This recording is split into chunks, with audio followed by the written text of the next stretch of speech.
Hello friends, रवी रोज चॅनलमध्ये आपले स्वागत आहे. आज आपण बनवणार आहोत अळूच्या पानांच्या वड्या. चला तर मग त्यासाठी मी 5 ते 10 अळूची पाने घेतली. स्वच्छ धुवून आपल्याला त्याचे असं मागचा भाग सुरीने बारीक कापून घ्यायचा आहे. कापताना व्यवस्थित कापायचं आहे जेणेकरून पान फाटणार नाही. आता आपण त्याची स्टफिंग म्हणजेच त्याला लावणारं पीठ बनवून घेऊया.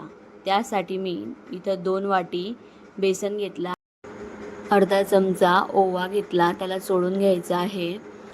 तसेच अर्धा चमचा हळद घेतली, चवीनुसार मीठ घेतलं, 1 ते 1.5 चमचा लाल तिखट घेतली. हे मिश्रण चांगलं मिक्स करून घेतलं आणि याच्यात अर्धी पडी तेल गरम करून टाकलं. हे चांगलं मिक्स झाल्यावर याच्यात थोडं थोडं पाणी करून आपल्याला हे बॅटर तयार करायचं आहे. पाणी एकदम जास्त ओतायचं नाही. हे बघा, आपल्याला अशी थिकनेस पाहिजे, जास्त पातळ नको. आता मी अळूचे पानं उलटे ठेवून घेतले व त्यांच्यावर असं लाटणं फिरवून त्यांना लाटून घेतलं. सर्व पानांना असंच लाटून घ्यायचं आहे. आता मी चाळणीला तेल लावून घेतलं. आता आपण अळूच्या वड्यांचं हे तयार करूया. त्यासाठी मी उलटं पान ठेवलं, त्याच्यावर ते बेसन पीठ लावलं आणि तसं दुसरं पान ठेवताना मी ते सरळ दिशेने ठेवलं. असंच आपल्याला बेसन पीठ याच्यावर पण लावून घ्यायचं आहे आणि वरचे दोघं भाग व्यवस्थित दुमडून त्यांना बेसन लावून आपल्याला रोल करून घ्यायचे आहे. रोल करताना व्यवस्थित काळजी घ्यायची आहे. इथं थोडं बेसन पीठ लावून ते चिपकवून घ्यायचं आहे. मी आधीच रोल बनवून ठेवलेले होते.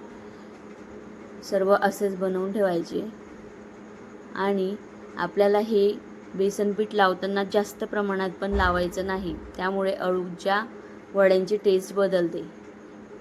हे बघा, 10 ते 11 पानांसाठी मी 2 वाटी बेसन घेतलं होतं. ते एकदम परफेक्ट झालेलं आहे, त्याच्यातून शिल्लक राहिलेलं नाही. आता आपण हे 10 ते 15 मिनटं वाफवून घेऊया. हाय फ्लेमवरच वाफवू द्यायचं आहे. त्यानंतर आपण थंड झालं की असे त्याचे काप करून घ्यायचे आहे. काप करताना व्यवस्थित काप करायची. हे बघा, किती छान अशा वड्या तयार झालेल्या आहेत. आता आपण या फ्राय करून घेऊया. तुम्ही याच्यामध्ये वड्या तयार करत असताना पांढरी तीळही तुम्ही घालू शकता, त्याच्याने वड्या सुंदर दिसतात. आपण आता सगळं तळून घेऊया. बघा, कशा छान अशा कुरकुरीत अळू वड्या तयार झालेल्या आहेत.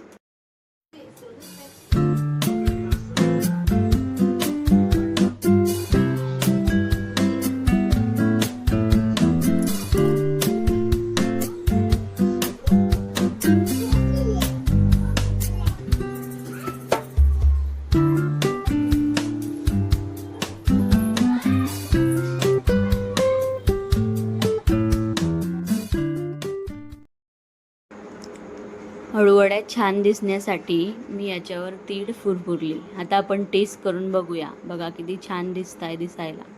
खूप छान झाल्या आहेत खायला पण, कुरकुरीत आणि टेस्टी. रेसिपी आवडली असेल तर लाईक करा, कमेंट करा, चॅनलला सबस्क्राईब करा आणि शेअर करा.